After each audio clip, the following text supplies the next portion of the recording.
Let's start things off with how the pandemic has impacted open economies. Now, Singapore is a prime example of that. An open trade as well as tourist-dependent economy that was, well, very badly affected as the coronavirus spread.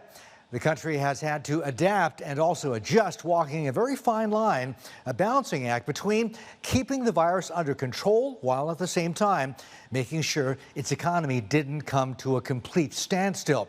Now, we talked to Singapore's Finance Minister, Lawrence Wong, who's also one of the co-chairs of the country's multi-ministry virus task force, about where we are in the recovery.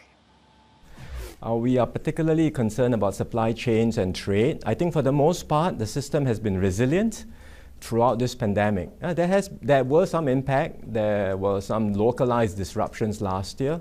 And more recently, we've seen, with the surge in demand, some supply bottlenecks as well. But for the most part, I think the system has been intact and has been able to adjust and cope. I think over time, there will be some change in the supply chain. It will evolve from just in time to just in case. And that means we will no longer be optimizing just for minimum inventories and costs, but there will be a move towards greater resilience and also reliability. That may mean an increase in transportation costs. It may feed into inflationary pressures, which we are watching very closely.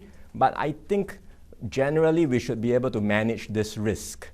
I am somewhat less sanguine about the prospects for air travel. The region is still facing rolling waves of infection, and vaccination rates for many countries in the region are still not high enough. So I don't think we will be able to see open and free travel in the region, in particular anytime soon. Perhaps amongst the countries with low and stable infections, we may have some travel arrangements. Perhaps for vaccinated travelers, there may be some benefits in terms of shorter quarantine times. But for the most part, this is all of that is not going to add up to what we used to have pre-COVID. So air travel, I'm afraid, will take some time to recover. Going by the most recent data in terms of cases, infections, etc., how do things look? I mean, back in May, several weeks ago, of course, we had a surprise and very acute spike in cases. That led to certain restrictions being imposed. Come the 21st, which will be Monday, if my calendar is correct, if all goes well, some of those restrictions are set to be eased. But all, again, depends on the cases. How do things look in your view? You've seen the data. Well, it's something we continue to monitor every day. With this virus, you can never tell what happens in the next few days, because you can never, there will always be surprises. It's a very tricky virus. Each time you think you have it under control, it pops up in a new direction. For the most part, I think our safeguards and all the measures we have taken to contain the last outbreak in May has been working, and we have been able to see a general decline in infection rates. So that gave us confidence to start the reopening process. But we are not restarting everything all at once. We are doing it in a controlled manner, in a calibrated manner. And we also want to reach, at some point, a stage where our vaccination rates continue to ramp up. And hopefully by around August, we will have at least 50% of the people in Singapore fully vaccinated. I think that will give us more confidence to ease up on restrictions further. The idea of an air travel bubble.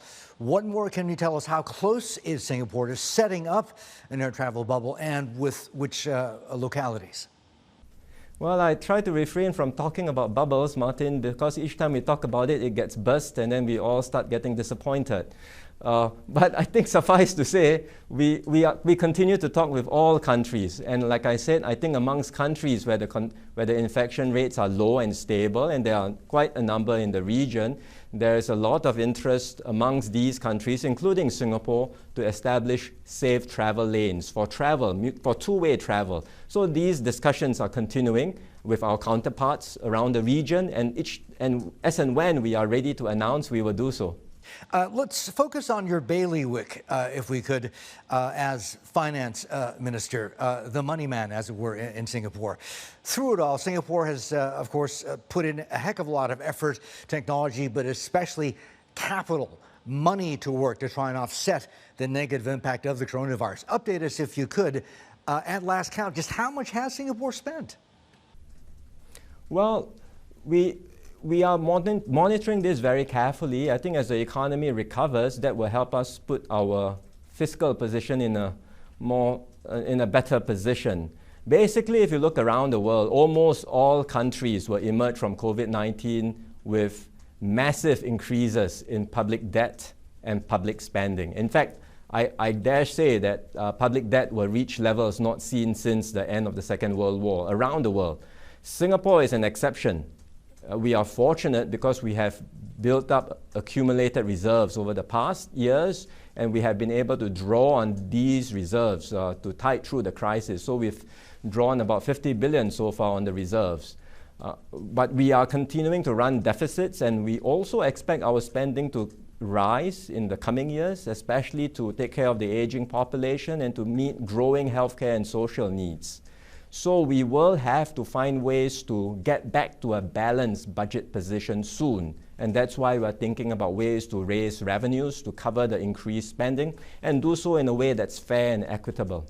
Okay, Minister, I have to ask you, does that inevitably mean higher taxes in Singapore? One, and also, let me piggyback with another question. A huge conversation going on globally right now is for a global minimum corporate tax rate. Singapore is known, at least in Asia, as having one of the lowest tax rates in this part of the world. But inevitably, are they going to have to go up as well?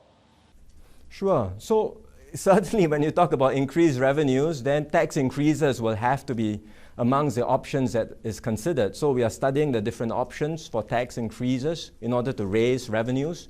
And we would, like I said, ensure that in doing so, we continue to have a tax system that's fair and progressive and equitable to everyone. Basically, those with means should pay their fair share of taxes.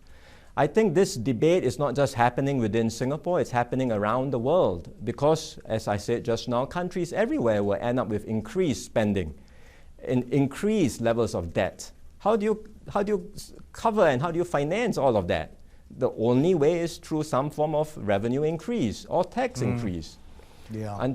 But in many developed countries, I think with rapidly aging populations, they find it hard to impose taxes on their population because the young will end up with a disproportionately high fiscal burden.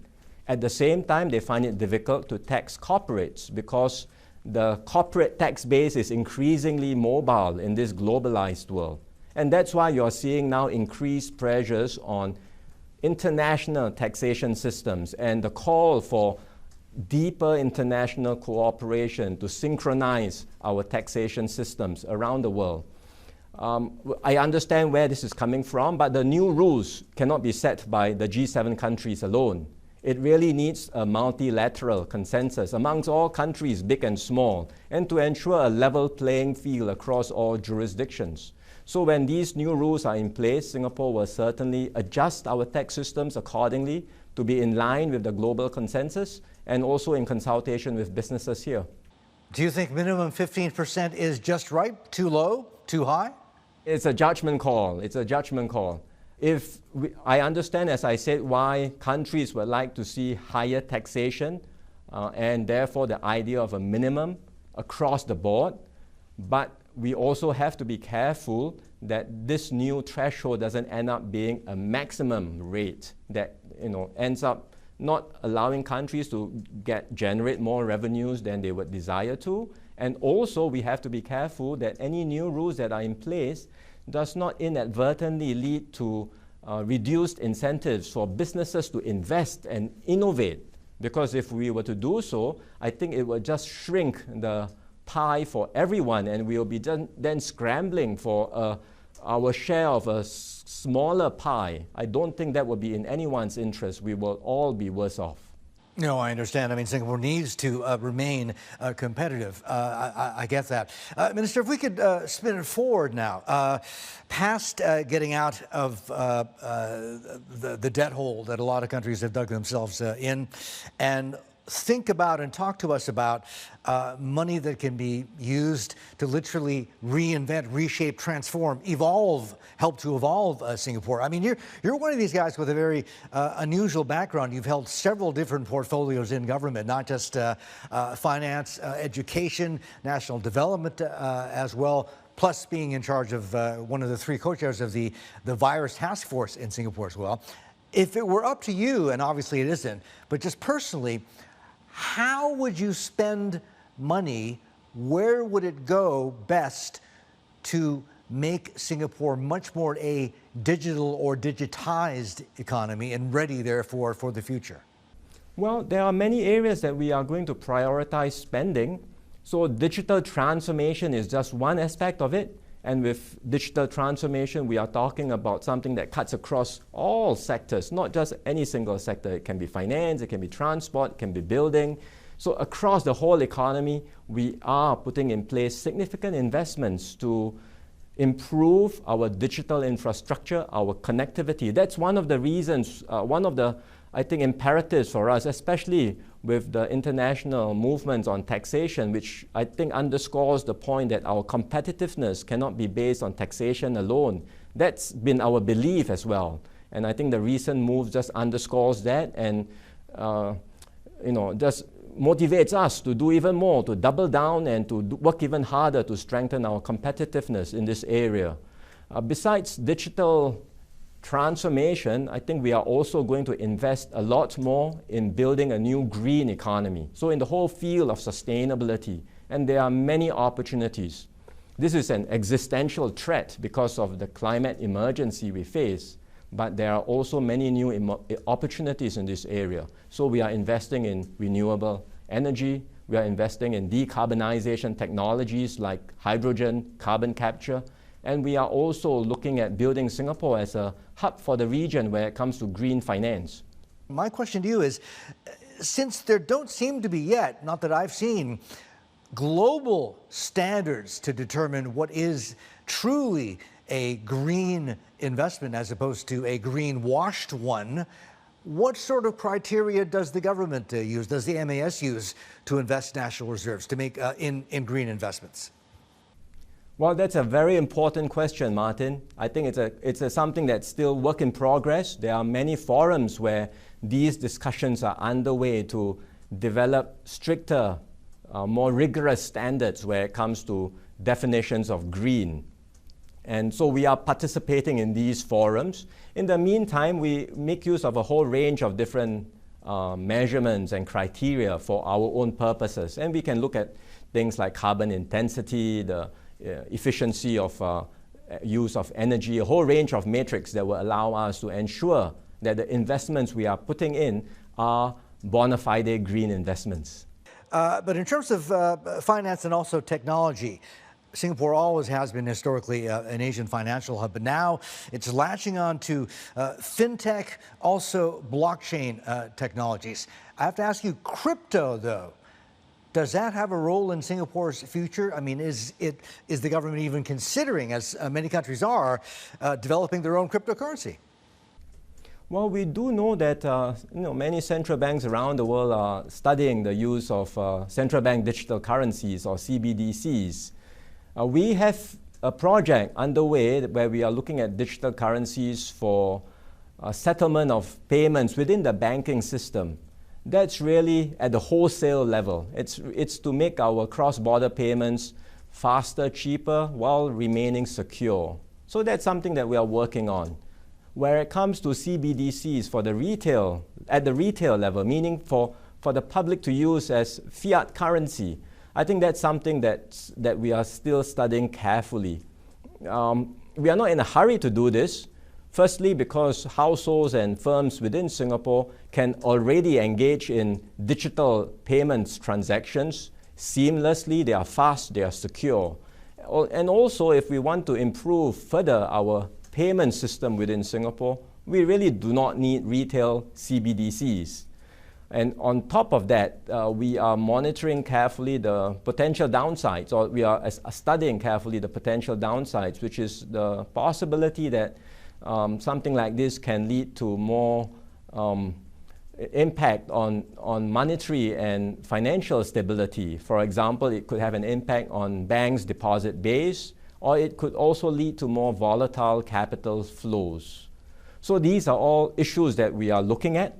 We are, like I said, weighing the potential benefits and costs very carefully before we make a decision on whether to proceed. Okay, all right. Minister, we could come full circle and if you could talk to us about Singapore's population, its society. It is aging, it is graying. That is a fact statistically, right? One of the things I've been wondering is, let's say with regards to climate change and an even greener Singapore in the future. Can Singapore have its cake and eat it? Because many people looking at, let's say, China, one of the biggest polluters in the world, but also ironically, one of the leaders in terms of green tech, they may have a very hard choice to make. You know, they've come out with very aggressive and ambitious climate targets, yet with growth slowing, they may have to make a pretty tough choice. Singapore obviously doesn't have coal-fired power plants. It's mostly natural gas, I know.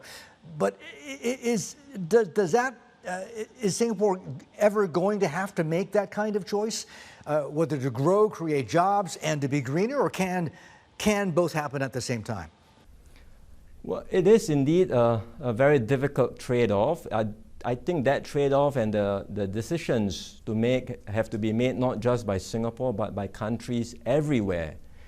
The reality is that the world is facing a climate emergency. Perhaps all that we are seeing now with COVID-19 is really just a dress rehearsal for the bigger emergency that is to come, which is climate change. And there will be costs associated with trying to at least mitigate the impact of climate change or even adapt and prepare for it. There will be costs. Someone has to pay for it. For a start, the carbon price around the world has to be much higher than what it is today. And that really translates into higher prices that people have to bear. So I think those are difficult and painful decisions which the world has to take, and Singapore will do our part too. We will have to make these adjustments, painful though they may be. We've already started with a carbon tax, and we potentially will review the quantum of carbon tax going forward to adjust it higher in accordance with our plans to lower emissions and to achieve greener growth.